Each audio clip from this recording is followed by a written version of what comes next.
नमस्कार। मेरे YouTube channel पे आप सभी का फिर से स्वागत है। आज हम फिर से टॉप 10 क्वेश्चन पे डिस्कशन करने वाले हैं और कुछ नए कॉन्सेप्ट और कुछ नए तरीकों को भी सीखने वाले हैं। तो चलिए क्वेश्चन नंबर फर्स्ट से स्टार्ट करते हैं। क्वेश्चन नंबर फर्स्ट आपके सामने दिख रहा है। बोला क्या गया है कि x प्लस 1/x बराबर अगर 3 है तो x पर पावर 8 प्लस 1/x पर पावर 8 का मान कितना होगा। तो नॉर्मली जो बच्चे ट्राई करेंगे पहले यहां से निकालेंगे इसका एक्स स्क्वायर प्लस 1/x², फिर निकालेंगे यहाँ से x पर पावर 4 प्लस 1/x पर पावर 4, फिर यहाँ से निकालेंगे x पर पावर 8 प्लस 1/x पर पावर 8। ये उनका पूरा प्रोसीजर होगा। लेकिन मैं ऐसा कहता हूँ कि आपको ये भी करने की जरूरत नहीं पड़ेगी। पहले मैं इसके पीछे का एक कॉन्सेप्ट समझा देता हूँ, फिर आपको ज्यादा अच्छे से समझ में आएगा। तो सोचिए कि मान लीजिए यहाँ पे थ्री के जगह पर यहाँ पे कोई नंबर होता, मान लीजिए यहाँ पे होता k। तो आप बताइए x² प्लस 1/x² का मान कैसे निकालते। तो आप बोलते सर k² करते और -2 कर, यही करते। फिर यहां से यहां कैसे निकालते, तो बोलते कुछ नहीं, अगर मान लीजिए इसको हम नाम देते हैं m, इतना बराबर अगर m आते यहाँ क्या करते m² -2 करते। क्लियर। अब इसका नाम देते हैं, हम यहाँ देते हैं x, तो यहाँ पे क्या करते, x² -2 करते। ये प्रोसीजर करते। हमारा तो प्रोसेस यही होता, k से आते पहले m तक, m से निकालते x से निकालते हैं मान। गौर करके देखिए यहाँ इस लास्ट स्टेज पे ध्यान से देखिए क्या है। इस लास्ट स्टेज पे जो भी हमारा आंसर होगा ना, यहाँ जो भी हमारा आंसर होगा अगर हम उसमें 2 जोड़ दें तो यहाँ कितना बच जाएगा x²। ध्यान से फिर से देखिए यहाँ क्या बोलना चाह रहे हैं कि इसका जो भी मान निकल के आएगा आंसर में, जो भी आएगा कुछ भी आएगा, उसमें अगर इस 2 को इधर लाके क्या कर दें जोड़ दें तो यहाँ क्या बचेगा, यहाँ बचेगा परफेक्ट स्क्वायर। मतलब जो भी हमारा आंसर होगा अगर उस आंसर में क्या करें हम -2 ला के इधर जोड़ दें तो एक परफेक्ट स्क्वायर बनेगा, वही हमारा आंसर होगा। मतलब हमको केवल +2 जोड़ के चेक कर लेना था कि कौन सा परफेक्ट स्क्वायर हो रहा है ऑप्शन में। तो अब चलिए करके देख लेते हैं। यहाँ अगर +2 जोड़ते तो कितना बन जाता 0 3। किसी में भी जब कोई नंबर परफेक्ट स्क्वायर है तो 0 3 नहीं होगा। अगर इसमें क्या जोड़ ले, इसमें जोड़ ले 0 3, तो बताइए कितना 3 जोड़ेंगे तो कितना जगह 0 6, कभी भी परफेक्ट स्क्वायर नहीं होगा। इसमें जोड़िए 2, कितना जगह 0 9, इसमें जोड़िए 2, ये क्या हो जाएगा 1 5। मतलब किसी भी परफेक्ट स्क्वायर में अंतिम 2 अंक 15 भी नहीं होता, अंतिम 2 अंक 6 भी नहीं होता, अंतिम 2 अंक 3 भी नहीं होता, 0 3, अंतिम 2 अंक 0 9 हो सकता है। इसलिए हमारा आंसर कौन सा हो जाएगा ऑप्शन नंबर सी। मजा आ गया होगा आपको कॉन्सेप्ट सीख के। लेकिन ध्यान रखिए अगर आप प्रोसेस से निकालिएगा तो 2207 ही आएगा। लेकिन मैंने क्या बोला कि आपको ये नहीं करना है, आपको क्या करना है ये देखना है कि जो अंतिम आएगा इस स्टेज से सीरीज को समझना है, इस स्टेज से ही कि क्या करना पड़ेगा हमको। जो भी इधर आएगा उसमें 2 जोड़ दे तो परफेक्ट स्क्वायर बने, जो आंसर में परफेक्ट 2 जोड़ देंगे तो परफेक्ट स्क्वायर बनेगा। आशा करते हैं आपको समझ में आएगा। इस कॉन्सेप्ट को आप बहुत सारे क्वेश्चन में लगा सकते हैं। ध्यान रखिए कैसे लगाना है। अगर आपको कोई डाउट हो तो आप पहले निकालिए, लास्ट स्टेज पे जाके देखिए क्या मिल रहा है, उस स्टेज में जाकर के देखिए हमें क्या करना पड़ेगा। केवल 2 डर, मान लीजिए अगर यहाँ पे ऐसे होता, अगर मान लीजिए यहाँ पे कितना होता x पावर 8/1/x पर पावर 8, मान लीजिए ऐसा होगा नहीं, हम समझाने के लिए लिख रहे हैं केवल। मान लीजिए यहाँ पे आया था +4, मान लीजिए, तो अब क्या करते इस 4 को अगर इधर घटाते तो क्या बन जाता है परफेक्ट स्क्वायर। तो ऑप्शन में 4 4 घटा के देखेंगे, जिसमें 4 घटाने पे परफेक्ट स्क्वायर बनेगा वही हमारा क्या हो जाएगा आंसर। तो ये हमारा बनाने का तरीका होगा ऐसे बड़े बड़े क्वेश्चन को जल्दी से सोल्व करने का। क्लियर है। चलिए नेक्स्ट क्वेश्चन की ओर बढ़ते हैं। अब इस क्वेश्चन को देखिए, इसमें क्या बोला गया है कि एबीसी एक सकारात्मक संख्या है जिसमें लिखा हुआ है क्या क्या दिया हुआ है। यहाँ एक बार लिख लेते हैं। लिखा हुआ है a² प्लस b² का अनुपात, b² प्लस c² का अनुपात, c² प्लस a² का अनुपात कितना दे रखा है, यह दे रखा है हमें 34 61 और 45। हमें जो पूछा गया है, और पूछा गया है कितना b - a c - b और c माइनस ए। अब आप ध्यान से अगर देखिए इस क्वेश्चन में, ए बी सी का मान जब तक नहीं पता चलेगा तब तक हम इस क्वेश्चन को सोल्व नहीं कर सकते, ये तो सबको पता है। लेकिन अगर थोड़ा सा दिमाग लगाइए कि यह c माइनस बी कहाँ से आएगा। अगर हम बी स्क्वायर माइनस ए स्क्वायर कर दे तो यहाँ से हमें b प्लस ए मिलेगा और b माइनस ए। एक क्लियर यहाँ से समझ में आया कि हम डायरेक्ट चाहें तो इस फॉर्मूला का यूज कर करके हम b माइनस ए और b प्लस ए निकाल सकते हैं। तो बोलिएगा हम इस कॉन्सेप्ट को इसमें कैसे लगाएं। हमको क्या चाहिए, b और a। तो b और a किससे मिलेगा, b और a इससे मिलेगा, इससे मिलेगा b और a, इसमें c कॉमन है ना। तो अब ध्यान से देखिए इन दोनों के बीच का डिफरेंस कितना हो जाएगा। इन दोनों के बीच का डिफरेंस अगर आप देखिएगा तो हो जाएगा यहाँ से कितना हो जाएगा, यहाँ पे 16। अगर इन दोनों का डिफरेंस देखिए क्यों ये कर रहे हैं आगे हम समझाते हैं। यहाँ से अगर देखिए तो कितना हो जाएगा, ये हो जाएगा हमारा हो जाएगा 27। और इन दोनों के बीच का डिफरेंस देखिए तो कितना हो जाएगा, इन दोनों के बीच का डिफरेंस देखिएगा तो आपको हो जाएगा कितना, 11। कितना हो जाएगा, 11। अब यहाँ से हमें क्या समझ में आया, अब देखिए हम डायरेक्ट कर सकते हैं। हम क्या बोले, हमें निकालना है बी स्क्वायर माइनस ए स्क्वायर। इन दोनों में करोगे बी स्क्वायर माइनस को, तो सी क्या हो जाएगा, कैंसिल हो जाएगा। इसे बी स्क्वायर प्लस ए स्क्वायर करोगे माइनस सी स्क्वायर माइनस ए स्क्वायर करोगे। हमें इन दोनों को क्या कर दिए, इन दोनों को घटाएं, इन दोनों घटाएं, इसका मान कितना आएगा, इसका मान आएगा 16। क्लियर। यहाँ देखिए सी और सी क्या हो जाएगा, कैंसिल। यहाँ क्या बचेगा, बी स्क्वायर, हम एक समझाते हैं बाकी हम डायरेक्ट कर देते हैं। बी स्क्वायर माइनस ए स्क्वायर कितना हो जाएगा यहाँ पे 16। इसको क्या लिखते हैं, बी प्लस ए इंटू बी माइनस ए बराबर क्या हो जाएगा 16। अब देखिए 16 का 2 फैक्टर कर सकते हैं, 4 4 तो नहीं कर सकते, हम 8 और 2 कर सकते, इसके अलावा और कुछ नहीं कर सकते। मतलब ये हो जाएगा 8 और ये हो जाएगा 2। मतलब b माइनस ए जो होगा वो 2 होगा।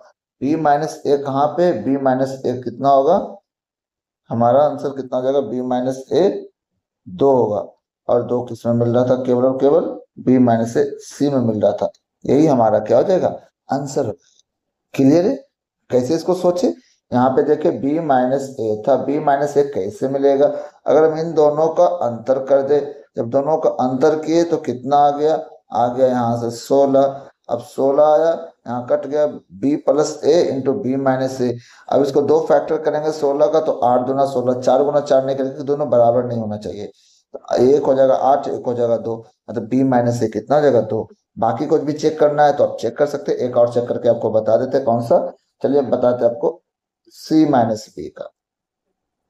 c माइनस बी हमको कहां से मिलेगा, c और b चाहिए, c और b यहां से, c और b। क्लियर। c और b कैसे, c माइनस ए मतलब c स्क्वायर प्लस ए स्क्वायर माइनस ए स्क्वायर माइनस बी स्क्वायर। यहाँ की जगह दोनों का अंतर ऑलरेडी हम निकाल चुके, कितना 11। यहाँ से देखिए तो ए स्क्वायर कटेगा, यहाँ बचेगा c प्लस बी इंटू सी माइनस बी बराबर 11। अब 11 का 2 खंड तोड़ना एक ही तरीका से तोड़ सकता है, 11 गुना 1, क्योंकि 11 एक अभाज्य संख्या, तो इसका मान तो 11 होगा लेकिन इसका मान कितना होगा, 1 होगा। यहाँ से भी देखिए इसका मान 1 आ रहा है, मतलब हमें पहले ऑप्शन से ही मिल गया था, दूसरा चेक करने की हमें जरूरत ही नहीं थी। बस ये तरीका समझा रहे थे कि अब किस प्रकार से सोचा। अगर आप इसमें ए और बी के मान निकालने में लगे रहिएगा तो आप इस तरह के क्वेश्चन को सोल्व नहीं कर पाएंगे। क्लियर है। चलिए नेक्स्ट क्वेश्चन की ओर बढ़ते हैं। यह क्या बोल रहा है, जब इस संख्या को 15 से विभाजित किया जाए तो शेषफल क्या होगा। तो लोग बोलेंगे तो क्वेश्चन इजी है, हम कुछ नहीं करेंगे, 15 से भाग दे देंगे, आंसर आ जाएगा। हम इसको नहीं बोल रहे टफ है, लेकिन अगर ये जो वैल्यू है ना, अगर इस वैल्यू में थोड़ा और बड़ा कर दिया जाए तो आप कैसे सोचोगे, वो हम बस इस क्वेश्चन के जरिए आपको सिखाना चाहते हैं। एक चीज ध्यान रखिए, 15 में क्या क्या मिलता है, 3 गुना 15। 15 से कब डिविजिबल होगा, जब वो 3 से भी डिवाइड हो जाए, 5 से भी डिवाइड हो जाए। चलिए पहले 3 से चेक करने चले, तो अब ध्यान से देखिए, तो 5 1 6, 3 भी कट जाएगा, 4 5 6, मतलब 3 से तो पूरा पूरा कट जाएगा, 3 से नहीं हो पाया। लेकिन जरा 5 से चेक करते हैं, 5 से चेक करते तो 4 शेषफल, अंतिम अंक हमको चेक करना पड़ता, तो कितना जाएगा, मतलब 5 से जब भागा दिए ना तो शेषफल 4 आया। तो कोई आपसे पूछे 5 से भागा देने पर शेषफल 4 आता है, तो बताइए 15 से भाग देने पर शेषफल क्या क्या आ सकता है। तो पहला तो 4, इसमें फिर से 5 जोड़िए तो 9, फिर से 5 जोड़िए कितना हो जाएगा 14। इस 3 के अलावा और कोई पॉसिबिलिटी नहीं बन सकती। कब? जब 5 से भागा देने पर 4 आए, तो 15 से भागा देने पर या तो शेषफल 4 आएगा, या तो 9 आएगा, या तो 15 आएगा। कैसे निकाले? पहले तो खुद ये 4 हो गया, इसमें 5 जोड़े तो 9 हो गया, फिर इसमें 5 जोड़े तो 14 हो गया। तो अब इससे हमको समझ में आएगा कि 4, 9 और 14 में से ही कोई आंसर होगा। और ऑप्शन में देखिए हमें केवल कौन सा दे रखा था? 9। तो ऑप्शन नंबर सी हमारा क्या हो जाएगा? सही। तो इससे हम विभाजता का नियम नहीं सीखे, इसे सीखे शेषफल थ्योरम कैसे यूज। इस क्वेश्चन का सिखाने का पर्पस था शेषफल थ्योरम उल्टा कैसे लगाते। जैसे हमें बोला जाता है ना कि मान लीजिए 15 से भागा देते हैं तो शेषफल कितना आता है? 9। तो 5 से भागा देंगे शेषफल कितना आएगा? बोलेंगे 4। उल्टा भी तो चाहिए, अगर 5 से देते तो 4 आता है, तो 15 से देंगे तो क्या क्या आ सकता है? तो तीनों पॉसिबिलिटी बन सकता है। अगर इसमें 2 ऑप्शन होता तो कंफ्यूजन हो जाता, फिर हमको भाग देना पड़ता। क्लियर है? चलिए, क्योंकि इसमें से कोई एक ही होगा, तीनों एक साथ नहीं होगा, या तो 4, या तो 9, या तो 14। अगर 2 होता तो हमें फिर भाग देना पड़ता, लेकिन क्वेश्चन में ऐसा कभी नहीं पूछा जाता, वो आपको कुछ ना कुछ लॉजिक से ही बनाना होता। क्लियर है? चलिए नेक्स्ट क्वेश्चन की ओर बढ़ते हैं। ये क्वेश्चन देखिए, ये क्वेश्चन सीजीएल टायर 2 2021 में पूछा गया। अच्छा क्वेश्चन है। बोला गया जो आकृति है इसमें छोटा वाला जो है डायग्राम है, इसका लंबाई 8 वर्ग है ये भी, और जो बड़ा वाला है ये भी एक वर्ग ही है, दोनों वर्ग है। इसका भुजा की लंबाई 20 दिया। तो हमसे पूछा गया कि इस छायांकित भाग का क्षेत्रफल क्या है। मतलब 2 वर्ग है, दोनों को टच करके सटा करके रखा गया और छायांकित भाग का क्षेत्रफल पूछा गया। हम इसको अलग से डायग्राम बना लेते ताकि आपको समझाने में हमको क्या सहूलियत हो। चलिए हम जब डायग्राम बनाते तो ये मान लेते 8 वाला होगा, और जो ये वाला होगा ये होगा 20। क्लियर है? अब जो लाइन खींचा गया वो कैसे खींचा गया? इस कॉर्नर से लेके इस कॉर्नर तक इसको मिलाया गया। ध्यान से देखिए यही डायग्राम बना। क्लियर? अब आप बताइए इसका छायांकित भाग का क्षेत्रफल निकालना। तो ये तो 90 डिग्री है, तो ये हो जाएगा आधार और ये हो जाएगा ऊंचाई। तो हम निकाल सकते हैं क्षेत्रफल, लेकिन जब तक x का मान नहीं निकलेगा हम ये भी नहीं शुरू कर पाएंगे। अब यहाँ पे देखिए, जब तक बहुत सारे क्वेश्चन ना हमें ज्योमेट्री आनी चाहिए इसके लिए। ढंग से अगर देखिए तो ये वाला जो एंगल है, ये वाला एंगल आपस में बराबर, शीर्षाभिमुख कोण से ये 90 डिग्री है, तो ये भी 90 डिग्री है। क्लियर? जब 2 कोण बराबर है तो तीसरा कोण भी क्या होगा? आपस में बराबर होगा। इसका मतलब ये दोनों त्रिभुज क्या हो गया? आपस में समरूप हो गया। सर्वांग सम नहीं, समरूप। ये 8 था और ये 20 था। अब ध्यान रखिए यह कितना हो जाएगा? यह हो गया अगर x, तो ये कितना हो जाएगा? ये हो जाएगा टोटल यहाँ से यहाँ की लंबाई कितना हो जाएगा? यहाँ से लेकर यहाँ तक हो जाएगा 20 माइनस x, क्योंकि टोटल लंबाई 20। टोटल कितना था? ये 20। अब समरूप त्रिभुज में क्या करते हैं? भुजा समानुपाती होता है। तो आप बताइए समानुपाती कैसे होगा? इसके एंगल इधर सामने है तो ये इसके सामने, पहले बड़ा वाला लेंगे फिर छोटा वाला लेंगे। क्लियर? अब देखिए इसके सामने वाला ये क्या हो जाएगा? ऊंचाई। अगर इसका ऊंचाई ले लें तो इसका भी ऊंचाई लेना पड़ेगा। पहले बड़ा वाला लिखेंगे, कितना लिखेंगे? 20 माइनस एक्स, फिर छोटा वाला कितना लिखेंगे? एक्स। यही करना पड़ेगा 4 से 2 बार में, 4 से 5 बार में। क्रॉस मल्टीप्लाई करने में कितना हो जाएगा? 5x बराबर हो जाएगा 40 माइनस 2x। इसको इधर ले जाएंगे कितना हो जाएगा? 7x बराबर हो जाएगा 40। x का मान कितना हो गया? 40/7। हम डायरेक्ट मार सकते थे, लेकिन 7 7 7 3 ऑप्शन में तो हम नहीं कर सकते। अब क्षेत्रफल निकाल देंगे, कितना हो जाएगा? 1/2। आधार हो जाएगा 8, ऊंचाई हो जाएगा कितना? 40/7। x की जगह पर 40/7 लिख दिए। ये कितना हो गया? ये हो गया 4, 4 चौक 16, 160/7। हमारा आंसर कौन सा हो जाएगा? आंसर हो जाएगा हमारा बी। इसमें हमें ज्योमेट्री लगाना पड़ा, समरूपता लगाना पड़ा। समरूपता के कॉन्सेप्ट से हम x का मान निकाले, x का मान निकाल के क्षेत्रफल निकाल दिया। अच्छा क्वेश्चन था। आपको ना ज्योमेट्री आनी चाहिए। किसी भी डायग्राम को देख के आप क्या क्या ज्योमेट्री लगा सकते हो, अगर आपको वो आता है तो या तो क्षेत्रमिति हो कुछ भी, आप अच्छे तरीके से क्वेश्चन को सोल्व कर। चलिए नेक्स्ट क्वेश्चन पे बढ़ते हैं। अब इस क्वेश्चन को देखिए, ये क्वेश्चन भी टायर 2 में पूछा गया है, मेंस का क्वेश्चन है। अब देखिए इस क्वेश्चन को देख के बच्चे इसको सोल्व करना चाहेगा। अब ध्यान रखिए a गुना b पूछा गया। अब पूरे क्वेश्चन में देखिए देखिए 3 ऑप्शन में 7 7 7 दिखा था, मतलब एक क्वेश्चन बनाने ज्यादा ऑब्जर्वेशन वाला था। यहाँ भी 7 नहीं आ सकता, यहाँ भी नहीं आ सकता, ये भी 7 नहीं हो सकता, इसमें भी 7 नहीं आएगा, इसमें भी 7 क्योंकि 9 है, ए भी 9 का, एक 4 का हो जाएगा 4। मतलब अब ध्यान से देखिए कहीं सात है ही नहीं, तो सात आया कहाँ से?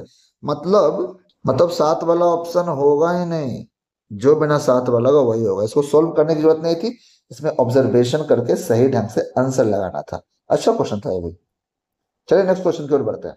अब इस क्वेश्चन को देखिए, थोड़ा लंबा चौड़ा क्वेश्चन है, ये भी मेंस में पूछा गया है।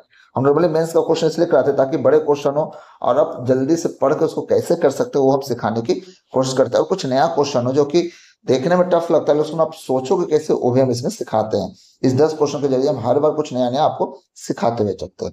यहाँ क्या बोला गया, पहले क्वेश्चन को पढ़ लेते हैं। बोल रहा है पी और क्यू एक काम को 24 दिनों में, क्यू और आर दोनों मिलकर कितना दिनों में, 30 दिनों में, पी और आर मिलकर 40 दिनों में। अब देखो इसके बाद बोला एक्स जो है पी से 4 गुना अधिक कुशल है, क्यू जो है बाई जो है क्यू से आधा कुशल है, आर जो है जेड से 2.5 गुना कुशल है। तो बोला गया एक्स वाई जेड 7 काम करे तो कितने दिनों में खत्म करेंगे। सबसे पहले तो हमको पी क्यू आर का हमको क्षमता निकालना पड़ेगा, तभी हम इस क्वेश्चन को सोल्व कर पाएंगे। चलिए पहले निकालते हैं P plus Q. P plus Q कितना दिन में हो गया, ये हो गया 24, और हमारा हो गया क्यू प्लस आर कितना हो गया, ये हो गया 30, और R plus P plus R कितना हो गया, ये हो गया हमारा दिया हुआ 40। अब ये तीनों का एलसीएम जल्दी से निकालेगा तो कितना हो जाएगा, 24 25 20 से होता है, मतलब 120 सबसे लगेगा, तो एलसीएम कितना हो जाएगा 120।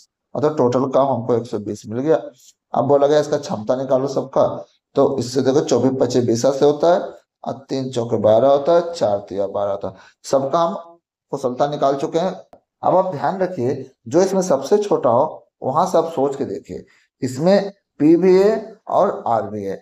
इसका मतलब पी और आर में से अगर ढंग से देखिए, इसमें देखिए तो पी का मान अगर हम एक रखते हैं, हम रख के देख रहे हैं, पी का मान अगर हम चलो 2 रखते हैं, 2 रख के देखते हैं, तुक्का लगा रहे हैं, तो आर हमारा 1 अगर ये रखे तो आगे भी सेटिस्फाई होना चाहिए। अगर आप यहाँ देखिए आर का मान रखेगा अगर 1, तो क्यू का मान कितना आएगा 3, क्योंकि क्षमता 4 है। अब यहाँ क्यू का मान अगर 3 रखिएगा तो पी का मान कितना हो जाएगा, पी का मान 2 हो जाएगा। यहाँ देखिए 2 था, सही है। मतलब जो हम माने थे ना यहाँ स्टार्टिंग में, वो सभी जगह सेटिस्फाई कर। अब जोड़ के देखिए, यहाँ पे 3 2 5 हो रहा है, 3 1 4 हो रहा है, 3 2 1 3 हो रहा है, मतलब हमारा सही था। यहाँ से हमारा निकल के आ गया, पी का कितना निकल के आ गया, पी का निकल के आ गया हमारा 2। अब यहाँ लिख देते हैं, पी का आ गया 2, पी का है 2, क्यू का है 3, और आर का है 1। बस इतना ही से मतलब है। अब हमें बोला गया एक्स जो है, एक्स कितना है, पी का 4 गुना, तो पी था 2, तो ये कितना हो जाएगा 8, इसकी क्षमता 8 हो जाएगी। और बाई क्या बोला गया, क्यू से आधा है, क्यू कितना 3, तो इसका कितना हो जाएगा 1.5। और जेड कितना है, जेड है आर से 2.5 गुना, आर कितना 1, तो ये कितना हो जाएगा 2.5।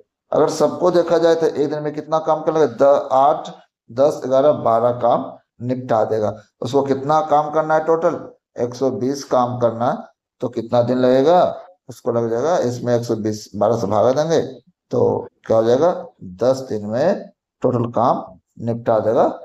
कौन, एक्स वाई जेड में। तो यहाँ जो हमें मेहनत थी, इसमें स्टार्ट कर सकते, जो सबसे छोटा है ना, यहाँ से आप एज्यूम करना शुरू कर दे। कुछ भी लिखिए, किसी को 1 किसी को 2 लिखिए, आप वो आगे उसको सेटिस्फाई करेगा कि जो भी यहाँ लिखा हुआ यहाँ लिखा हुआ इससे सेटिस्फाई हो रहा है कि नहीं, तो आपका आंसर क्या हो जाएगा, आ जाएगा। क्लियर है। चलिए इससे आपने कुछ सीखा होगा। अगर ऐसा टाइप का क्वेश्चन मिले तो आप यही अप्रोच लगाए, छोटा सा स्टार्ट कीजिएगा, बड़ा सा कभी मत कीजिएगा। क्लियर है। चलिए नेक्स्ट क्वेश्चन की ओर बढ़ते हैं। अब ये क्वेश्चन क्या बोला गया, यदि 3 क्रमागत, यहाँ क्या बोला गया, 3 क्रमागत भाज्य संख्याओं का योग 36 है, तो तीनों का संख्याओं का गुणनफल क्या होगा। सबसे पहले तो बोला गया 3 क्रमागत, तो वो भी कैसा, भाज्य संख्या, और तीनों का गुणनफल कितना होगा वो हमें निकालना। अब देखिए बच्चे सोचेगा 36 किसको किसको जोड़ के आएगा, हम क्या दिमाग लगाएं। आप ध्यान रखिए, हम आपको हर बार बोलते जब आप क्वेश्चन बनाते तो ऑप्शन को भी देखिए। ऑप्शन में देखिए सब में 0 है, इसका एक चीज तो फिक्स हो गया कि इसका मतलब 10 तो होगा, पहली संख्या तो 10 हो, पहली संख्या 10 होगी, तभी तो गुना करने पे 0 आ रहा है। अगर पहली 10 होगी तो क्रमागत देखेंगे, क्रमागत देखेंगे तो एक 12 हो सकता है और दूसरा क्या हो सकता है 14। जोड़िए, अगर 36 हो गया तो ठीक, नहीं तो कुछ और ऑप्शन लगाते, लेकिन 10 होता ये तो गारंटी था। क्लियर है। अब हमें क्या बोला गया है कि इन तीनों को गुना कीजिए, गुना कीजिएगा तो 0 तो आएगा, और 4 दूनी 8 भी आएगा उसके बाद। इसका मतलब हमारा आंसर कौन सा हो जाएगा, ऑप्शन नंबर सी। इसको गुणा करके नहीं देखना था, बस इकाई अंक संख्या तो 0 होगा, उसके बाद क्या होता है 4 दूना 8 होता है। ऑप्शन नंबर कौन सा हो जाएगा, सी। चलिए नेक्स्ट क्वेश्चन की ओर बढ़ते हैं। चलिए इस क्वेश्चन को देखते हैं, इसमें क्या बोला गया है, एक बार पढ़ लेते हैं। एक वस्तु का लागत मूल्य सीपी दे रखा है 1120 रुपया। 205 रुपये की छूट देने के बाद 15% का लाभ हुआ, तो उस वस्तु का अंकित मूल्य क्या होगा? एमआरपी निकालना बोला। अब आप पहले ये समझिए कि एमआरपी कैसे निकलता है। एमआरपी हम दो तरीका से निकाल सकते हैं। अगर मान लीजिए, हम ग्राफ एक बार समझाते हैं, आपको सीपी पता हो तो वहां से आप एमआरपी निकाल सकते हैं। और इसने क्या बोला कि एमआरपी पे 205 रुपया का छूट दिया, तो उसको कितना का लाभ हुआ? उसको 15% का लाभ हुआ। तो यहाँ क्या आ गया? एसपी आ गया। क्लियर? आप अगर ध्यान दीजिए तो एमआरपी जाने का दो रास्ता है। या तो सीपी दे रखा है तो डायरेक्ट यहाँ चले जाइए, लेकिन इसके लिए कोई कंडीशन दे नहीं रखा है कि क्या इंक्रीमेंट है। हम ऐसे कर सकते हैं, यहाँ से 15% निकाल लेते हैं, फिर इसमें 205 जोड़ देते हैं, तो हमारा आंसर हो जाएगा। क्लियर है? यही तरीका अपनाते हैं। लेकिन अब देखिए, ये है जी, लेकिन आप इसको बनाते कैसे हैं, ये हमको दिखाना है कि आप कैसे इसको जल्दी बनाइए। आप ध्यान रखिए, 100% कितना है यहाँ पे? ये जो सीपी है वही तो हमारा 100% है, 1120 रुपया। हमें क्या निकालना? 15%, पहले 10% निकाल लेते हैं, तो यहाँ कितना हो जाएगा? 112 रुपया। 5% निकाल लेंगे तो कितना हो जाएगा? 56 रुपया।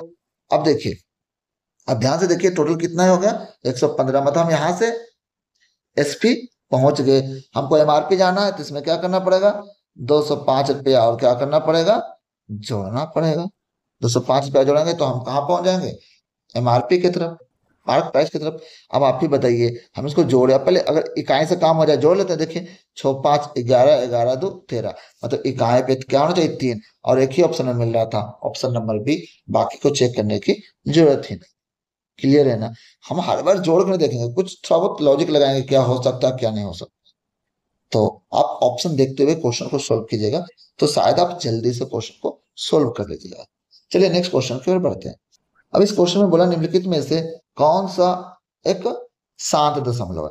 शांत दशमलव के लिए सबसे जो एक बेसिक कॉन्सेप्ट को समझ लीजिएगा कि हर यानी डिनोमिनेटर में 2 और 5 के अलावा कुछ नहीं दिखना चाहिए। दो हो या तो दो, क्या क्या दिखना चाहिए नीचे? या तो 2 हो जाए, मिल जाए, या तो 5 मिल जाए, या 2 और 5 दोनों मिल जाए। इसके अलावा अगर आपको कुछ दिख गया तो वह अशांत हो जाएगा। अगर नीचे इन तीन कंडीशन में कुछ भी मिला तो शांत होगा। अब आप यहाँ देखिए, ऑप्शन से देखिए, यहाँ पे एक साथ तो कटे, लेकिन एक साथ रह जाएगा तो नहीं हो सकता है। यहाँ देखिए 29 कैसी संख्या है? 29 एक अभाज्य संख्या।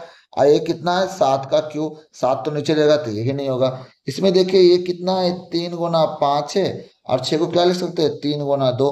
तो ये 3 3 तो हमारा कट जाएगा, 3 3 हमारा कट जाएगा। नीचे बचेगा 2, और यहाँ 100 देखिए तो ये क्या हो जाएगा? ये 5 और 2 का कॉम्बिनेशन है। तो यह हो सकता है। एक और इसको चेक करते हैं। इसको देखिए तो ये कितना होता है? ये होता है 3 गुना 7, और ये होता है कितना? इसको 7 से काटोगे तो 11 7 77, लेकिन 3 तो नहीं खत्म होगा, 3 नीचे रह गया।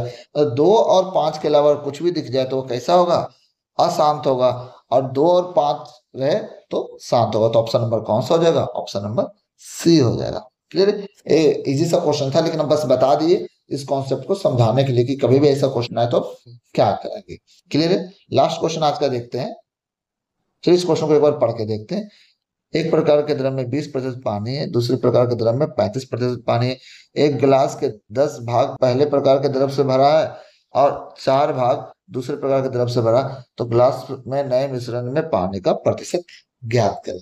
इसको एलिगेशन मेथड से भी आप बना सकते हैं, और इसको एक और तरीका हम बताते हैं। हम दोनों मेथड बताते हैं, पहले एलिगेशन बताते हैं। देखिए एलिगेशन में क्या करते हैं, सबसे पहले जो 10 लिखा हुआ है ना, इस 10 को हम कर देंगे क्या? काट के कर देंगे 5, और इस 4 को क्या कर देंगे? 2 से काटे तो हो जाएगा कितना? 2। तो एलिगेशन लगाते वक्त ध्यान रखना है, 5 लीटर वाला कितना है? तो ये कितना हो गया? ये हो गया हमारा 20%। और 2 लीटर वाला कितना है? 2 भाग वाला वो कितना? 35%। अब ध्यान रखिए, जो यहाँ है वही यहाँ रहेगा। ये भी रेशियो कितना हो जाएगा? 5:2। अब इसमें क्या करेंगे? इसके बीच का डिफरेंस देंगे। कितना डिफरेंस है? ये डिफरेंस है 15। मतलब इन दोनों में हमको क्या करना है? बांटना है। तो कैसे बांटेंगे? टोटल दे रखा है 15, उसमें अगर हम 7 से करेंगे इंटू 5 करेंगे तो पहला भाग, और दूसरा भाग 15 बटा फिर से 7 करेंगे तो दूसरा भाग निकल जाएगा। अब एलिगेशन में क्या होता है कि बीच वाला संख्या हमें निकालना होता है एवरेज का। तो अब यहाँ देखिए, यहाँ जो भी होगा, अगर 35 में से उसको घटाएं तो ये मिलना चाहिए। 35 में से x को घटाए तो हमें क्या मिलना चाहिए, 15 पचे 75 बटा 7 मिलना चाहिए। तो यहाँ से बताइए x का मान निकालेंगे तो कितना हो जाएगा 35 माइनस 10 अत 70 और 5 बटा 7। क्लियर, इतना एक हट के हमारा औसत निकले, औसत को बताता है, औसत को बताता है। अब आप बताइए इसको जब सोल्व कीजिएगा, आप सोल्व नहीं करना है, ध्यान रखिए हम हर बार बोलते हैं ऐसा नहीं कि पूरा सोल्व कीजिए। इतना तो पता है 7 वाला रहेगा तो ऑप्शन 2 है 7 वाला। और यहाँ देखिए यहाँ कितना है 5 है, यहाँ जाके आगे घटेगा तो एक 7 में से 5 घट के 2/7 आएगा। आंसर हमारा कौन सा हो जाएगा, डी। हम सीधे निकाल दिए। ये तो एक तरीका हुआ एलिगेशन मेथड। एक और तरीका हम आपको बताते हैं जो सीखिए, वो हमारी बनाई हुई मेथड है, उसको हम थोड़ा इजीली मतलब बच्चे को ये सब रेशियो ओशियो का टेंशन नहीं होता। देखिए इसमें क्या करें, इसको मिटाते हैं। देखिए यहाँ पे क्या करेंगे, एक एवरेज लाइन ड्रॉ करेंगे। हम आपको आजकल बता रहे हैं कि एवरेज लाइन मतलब हमें कितना है, ये लिखा हुआ है 20% और 35%। हम इन दोनों के बीच का एवरेज क्या मान लेते हैं, हम मान लेते हैं 30। दोनों का एवरेज 30 है। कितना प्रतिशत है, 30 है। तो जो 20% वाला वो इससे कितना कम है, यह इससे 10 कम है। और कितना भाग था इसका, 5 भाग। 5 से गुणा करेंगे तो कितना हो जाएगा -50। और 35% वाला कितना भाग था, 2 भाग। 35 कितना ज्यादा है इससे, इससे 5 ज्यादा। कितना भाग, 2 भाग। तो कितना हो जाएगा 5 दूनी 10। अब ध्यान रखिए कि एवरेज अगर 30 तब होगा जब ऊपर नीचे बराबर होगा। मतलब इसमें देखिए इन दोनों के बीच देखिए अगर, तो 40 का अंतर है। कितना का अंतर है, 40 का। 40 इसमें फालतू का था तो हम 40 इसमें क्या कर देंगे, हटा देंगे। 30% जो था उसमें से क्या करेंगे, 40 इफेक्ट था उसको हम हटा रहे हैं, लेकिन 40 एक साथ तो हटेगा नहीं। ये कितना होगा, 2 और 5 के साथ हटेगा इफेक्ट। मतलब टोटल कितना का फर्क पड़ेगा, 7। मतलब ये फर्क जो पड़ रहा है दोनों को मिला के बढ़ रहा होगा ना, 2 और 7 दोनों को मिला के। तो एक पे फर्क कितना पड़ेगा, 7 से इसमें क्या कर देंगे, भाग देंगे। अब यहाँ देखिए यहाँ क्या लिखेंगे, 30 माइनस यहाँ क्या हो जाएगा 7 पचे 35 प्लस 5/7। जब यहाँ सोल्व कीजिएगा तो फिर से अब इसको सोल्व करके देखिए तो आपको यहाँ 5/7 है, तो आंसर में 2/7 वाला आंसर आएगा। वो कौन सा आंसर होगा, डी नंबर। तो आप इस मेथड से भी कर सकते हैं। इसमें एलिगेशन नहीं, इसको एवरेज लाइन कॉन्सेप्ट बोलते हैं, एवरेज लाइन कॉन्सेप्ट। अगर आप हमारे वीडियो को फॉलो कर रहे होंगे तो हम कई बार इस कॉन्सेप्ट पे क्वेश्चन को सोल्व करते हैं और वहां से बताते हैं कि आप कैसे किसी क्वेश्चन को बहुत जल्दी आप सोल्व कर सकते हैं। क्लियर है, आशा करते हैं आपके आपको समझ में आया होगा। आप अगर मेरे चैनल को सब्सक्राइब नहीं किए तो प्लीज आप सब्सक्राइब कर लीजिए। और अगर इस वीडियो को देखने के बाद आपने कुछ सीखा है, कुछ समझा है, तो प्लीज आप इसे लाइक करना ना भूलें। मिलते हैं नेक्स्ट वीडियो में फिर से नए क्वेश्चन के साथ, नए कॉन्सेप्ट के साथ। तब तक के लिए आप रिवीजन कीजिए और अभ्यास कीजिए। धन्यवाद।